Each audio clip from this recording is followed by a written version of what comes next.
Agar mendapat update novel dari kami, tolong di-subscribe. Bab 3146.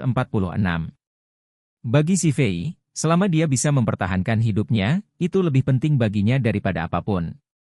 Karena dia tahu betul di dalam hatinya bahwa Charlie memiliki cukup kekuatan dan cukup alasan untuk membunuhnya. Dan dengan kekuatannya, bahkan jika dia benar-benar membunuhnya, keluarga Su mungkin tidak bisa membalaskan nyawanya. Lagi pula, kakeknya bahkan tidak melihat wajahnya, jadi dia sangat khawatir sehingga dia tidak bisa tidur di malam hari. Untuk berdamai dengannya, kakek bahkan memberikan seluruh grup transportasi laut keluarga Su kepada saudara perempuannya. Dari sini, dapat dilihat bahwa kakeknya sangat takut pada Charlie. Karena itu, selama dia bisa bertahan, tidak masalah jika dia harus menceburkan diri ke Suriah. Setidaknya, di sana, dia masih bisa bergantung pada ayahnya, dan dia tidak akan sendirian. Charlie mendengar si Fei memohon belas kasihan dan tidak bisa menahan senyum dan bertanya, "Apa? Apakah Anda ingin pergi ke Suriah juga?" Si Fei mengangguk tanpa ragu, dan berkata dengan tegas, "Aku ingin pergi. Saya bersedia untuk pergi. Tolong lepaskan aku, tolong." Charlie menatapnya, tersenyum sedikit, lalu melambaikan tangannya, dan berkata dengan suara dingin, "Bagaimana aku bisa menyatukan kembali kalian ayah dan anak di Suriah? Kamu pikir terlalu cantik, kan?" Zifei panik dan memohon, "Grace, saya mohon, selama Anda bisa menyelamatkan nyawa anjing saya bersedia melakukan apapun yang Anda ingin saya lakukan. Anda menyelamatkan hidup anjing saya. Jika aku membunuhku, bukankah usahamu untuk menyelamatkanku sejak awal akan sia-sia? Tolong lihat titik ini dan beri saya jalan keluar." Charlie menatapnya dengan senyum dan tanpa sepatah kata pun.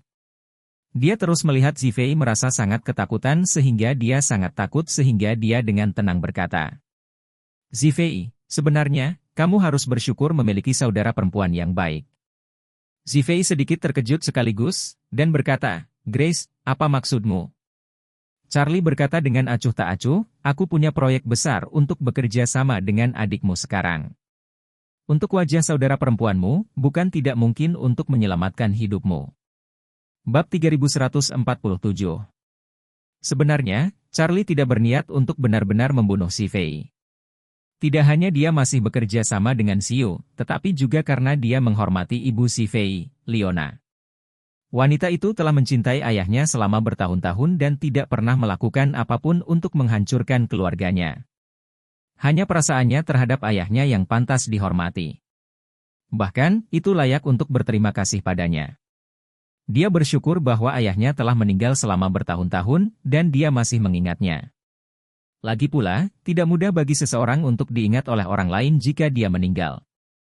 Jika dia benar-benar membunuh si Fei, bagaimana dia akan menghadapi Liona di masa depan? Karena itu, dia tahu betul di dalam hatinya bahwa dia tidak bisa mengikuti jalan ini. Zifei sangat bersemangat ketika dia mendengar kata-kata Charlie saat ini, dia berseru dan bertanya, "Grace, kamu benar-benar memutuskan untuk memaafkanku kali ini?" Charlie melambaikan tangannya dan berkata dengan acuh tak acuh, "Hari ini adalah takdirmu. Namun, seperti kata pepatah, kematian dapat dihindari, dan dosa yang hidup sulit untuk diampuni." Zifei berseru dengan kegembiraan dan tanpa ragu-ragu. "Selama Grace bisa mengampuni saya bersedia melakukan apapun yang Anda ingin saya lakukan. Saya tidak tahu bagaimana Anda menghukum saya." Charlie berpikir sejenak dan berkata, "Ya, keluargamu selalu bertindak kejam, 6 kerabatmu tidak mengaku, dan dosamu serius. Karena kamu ingin aku menyelamatkan hidupmu, maka kamu sebaiknya berkonsentrasi untuk membayar keluargamu." "Baik. Aku akan menebus dosa-dosaku." Ketika si Fei mendengar ini, meskipun dia tidak tahu bagaimana Charlie ingin dia menebus dosa-dosanya, dia tetap setuju tanpa ragu-ragu dan berkata, "Saya bersedia menebus dosa-dosa saya. Saya bersedia melakukannya untuk saya, untuk ayah saya, untuk pendamaian seluruh keluarga Su. Besok saya akan pergi ke kuil untuk membakar dupa dan menyembah Buddha, untuk mengumpulkan lebih banyak kebajikan yin untuk keluarga saya." Charlie tersenyum dan berkata, "Dosamu begitu bijaksana, bagaimana bisa diselesaikan hanya dengan membakar dupa dan menyembah Buddha?" Zifei bertanya dengan bingung, "Grace, apa maksudmu?" Bab 3148. Charlie berkata dengan tenang, karena itu adalah dosa serius, maka tentu saja Anda harus lebih saleh dan lebih disiplin. Saya pikir Anda sebaiknya mulai dari besok, menggunakan 3 anak tangga dan 1 busur, sepanjang jalan dari Aurous Hill ke Kuil Jokhang di barat daya Cina dalam perjalanan ziarah. Gunakan hati Anda yang paling saleh dan tindakan Anda yang paling rendah hati untuk meringankan dosa keluarga Su Anda. Dengan mengatakan itu, Charlie menghitung sejenak, dan berkata, jika Anda pergi ke barat daya dari Aurous Hill, itu seharusnya hampir 4,000 km. Jika Anda membenturkan kepala Anda dalam 3 langkah, kecepatannya akan jauh lebih lambat. Jika Anda berjalan selama 12 jam sehari, jangan banyak bicara. Tidak apa-apa untuk berjalan 4 km. Jika Anda menghitungnya dengan cara ini, Anda seharusnya bisa sampai di sana dalam 3 tahun. Ketika Zhi Fei mendengar ini, dia hampir tidak bisa menahan diri untuk tidak berlutut jatuh ke tanah. Dia benar-benar tidak bermimpi bahwa Charlie akan menghukumnya dengan cara ini. Knockhead sepanjang jalan dari Aurous Hill ke Kuil Jokhang. Dan itu akan memakan waktu 3 tahun untuk sampai ke sana. Bukankah ini membunuh orang? Saya mendengar bahwa DeLong dari keluarga Kevin Eastcliff biasa mengendarai sepeda dari Eastcliff ke Aurous Hill. Ini telah menumbangkan persepsi saya sendiri. Jika saya harus bersujud sampai ke perbatasan barat daya, apakah itu lebih baik daripada DeLong? Ratusan ribu kali lebih buruk? Charlie memandang Zhi Fei dan bertanya sambil mencibir, apa? Anda tidak mau menerimanya? Jika Anda tidak mau menerimanya, jangan salahkan saya karena tidak memberi Anda kesempatan untuk bertahan hidup.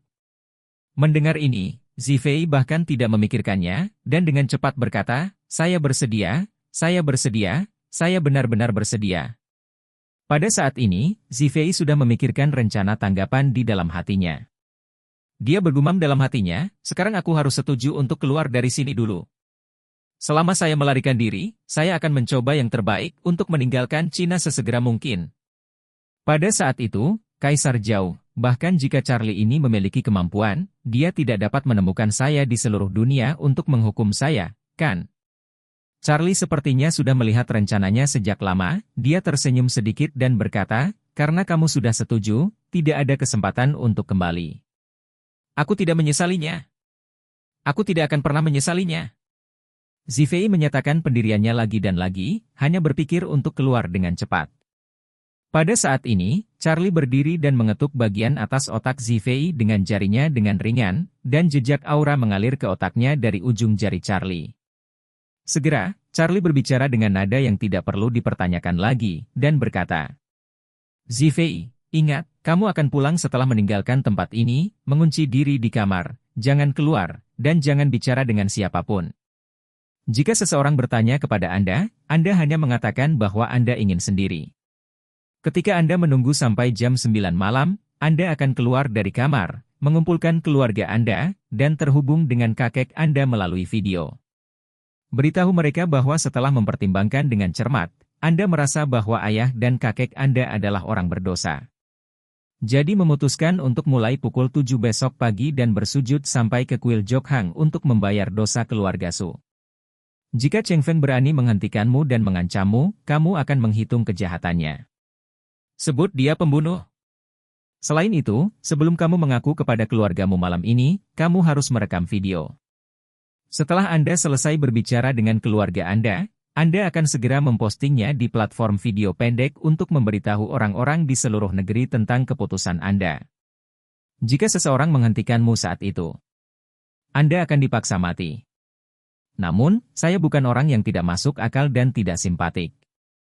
Mempertimbangkan kebugaran fisik Anda yang buruk, saya mengizinkan Anda untuk membawa beberapa pengikut lagi di sepanjang jalan, dan bahkan seorang dokter pribadi, sehingga mereka dapat melindungi hidup Anda di sepanjang jalan. Aman, tapi kamu harus ingat jalan itu, kamu masih harus melangkah selangkah demi selangkah, dan kamu harus mengetuk dirimu satu persatu. Di jalan ini, kamu hanya perlu melakukan penebusan dengan tulus. Setelah Anda tiba di Kuil Jokhang, Anda dapat kembali ke Aurous Hill dan datang ke grup M Grand untuk menemukan saya. Apakah Anda mengerti? Zhi Fei pada saat ini, seluruh orang tampak sedikit lamban, dan matanya tampak sedikit cekung, tetapi nadanya menjadi sangat tegas dan berkata, Anda dapat yakin, saya mengerti segalanya. Bab 3149 Sebenarnya, Charlie sudah lama tahu bahwa si Fei mengejar Sarah. Sejalan dengan prinsip kebebasan cinta, dia tidak ingin terlalu mengganggu si Fei. Bahkan jika Ishak menyarankan agar dia campur tangan sebelumnya, dia tidak pernah memikirkannya. Charlie juga merasa bahwa setiap orang berhak untuk disukai dan disukai oleh orang lain. Selama favorit itu adil dan masuk akal, tidak ada yang berhak ikut campur. Tapi si Fei salah, dia tidak memikirkannya sendiri. Sebelum dia mengejar Sarah, dia telah menganggapnya sebagai milik pribadinya. Ketika dia mengetahui bahwa dia mengantar Sarah ke stadion, pikiran pertamanya adalah melakukan segala kemungkinan untuk menyelidiki identitasnya, mengarahkan jari padanya, dan bahkan harus menyelidiki plat nomor istrinya telah sepenuhnya melanggar prinsip dasar, kebebasan dari cinta. Karena itu, keputusan si Fei juga menjadi kunci tekadnya untuk menghukumnya. Justru karena inilah Charlie memberinya petunjuk psikologis. Petunjuk psikologis adalah fungsi cuci otak yang sangat kuat, dan Charlie menggunakan aura sebagai media. Saran psikologis semacam ini bahkan lebih tidak dapat dipecahkan. Charlie juga tahu betul bahwa jika dia baru saja mencapai kesepakatan lisan dengan si Fei, maka dia akan segera bertobat setelah meninggalkan ruangan ini, dan bahkan mungkin melarikan diri. Bahkan jika dia dipaksa untuk tidak berdaya dan benar-benar menundukkan kepalanya sampai ke kuil Jokhang, maka dia kemungkinan besar akan melakukan segala kemungkinan untuk tergelincir di jalan. Dan tidak mungkin baginya untuk terus menatapnya. Satu-satunya solusi adalah memberinya petunjuk psikologis yang kuat dan membuatnya mengikuti pengaturan. Setelah petunjuk psikologis ini diberikan, dia seperti Wookiee yang harus makan khusus setiap jam. Tidak ada yang bisa menghentikannya, dan tidak ada yang bisa membuatnya melepaskan tuntutannya. Akibatnya, dia akan dengan ketat menuntut dirinya sendiri, 3 langkah dan 1 busur, 1 langkah lebih sedikit, 1 kepala lebih sedikit, dia sendiri tidak akan memaafkan dirinya sendiri. Dengan cara ini, secara alami tidak mungkin untuk lolos. Namun, isyarat psikologis memiliki efek samping yang kuat. Begitu dia menerima sugesti psikologis semacam ini, cara berpikir normal seluruh orangnya juga akan sangat terpengaruh. Pada saat itu, di mata orang lain, orang ini mungkin seperti orang bodoh yang gila, yang tidak dapat dipahami. Tapi bagi Charlie, itu tidak masalah. Yang dia inginkan adalah si Fei dengan jujur melewati kepala panjang selama 3 tahun ke depan. Dia pernah menyelamatkan hidupnya, dan sekarang dia akan membalas dendamnya, dan dia tidak akan membunuhnya. Itu sudah sangat baik, dan membiarkan dia pergi ke Kotou untuk menebus dosa-dosanya juga dianggap sebagai perlakuan istimewa baginya di mata Charlie. Bab 3150. Zifei telah sepenuhnya selesai dengan saran psikologis Charlie saat ini, dan apa yang dia pikirkan dalam pikirannya adalah semua instruksi Charlie kepadanya. Melihat ini, Charlie berkata, "Oke, panggil bawahanmu sekarang dan biarkan mereka membawamu pulang. Jika mereka bertanya bagaimana Anda berbicara, Anda memberitahu mereka bahwa masalah ini salah paham. Orang yang kamu cari tidak ada di grup Embran." Zifei segera mengangguk dan berkata, "Grace, aku tahu." Setelah berbicara, dia segera berbalik dan berjalan keluar tanpa melihat ke belakang. Melihat ini, Doris buru-buru bertanya kepada Charlie, "Tuan, biarkan dia pergi seperti ini?" Charlie mengangguk, "Biarkan dia pergi, kita tidak perlu khawatir tentang sisanya." "Baik," dia berkata dengan cara yang nyaman, "kalau begitu aku akan mengirimnya keluar untuk menghindari keraguan." Charlie sedikit mengangguk, dan Doris bergegas mendekat dan berkata kepada si Fei, "Tuan Su, aku akan mengantarmu pergi." Zifei mengangguk bodoh, dan berkata tanpa sadar, "Terima kasih." Setelah keluar, dia baru saja datang ke pintu ruang konferensi, asistennya dan sekelompok pengawal dengan cepat bangkit dan keluar. Asisten melangkah maju dan bertanya dengan suara rendah, "Apakah Anda menanyakan tentang informasi identitas ketua grup Embran?" Zifei berkata dengan ringan, "Kali ini masalahnya adalah kesalahpahaman. Orang yang saya cari tidak ada di grup Embran. Ayo pergi. Bawa aku pulang." Asisten itu sedikit bingung, tetapi dia tidak tahu persis apa yang dilihat Zifei di lorong VIP stadion. Mungkin Zifei yang membuat kesalahan sendiri, jadi dia tidak terlalu banyak berpikir.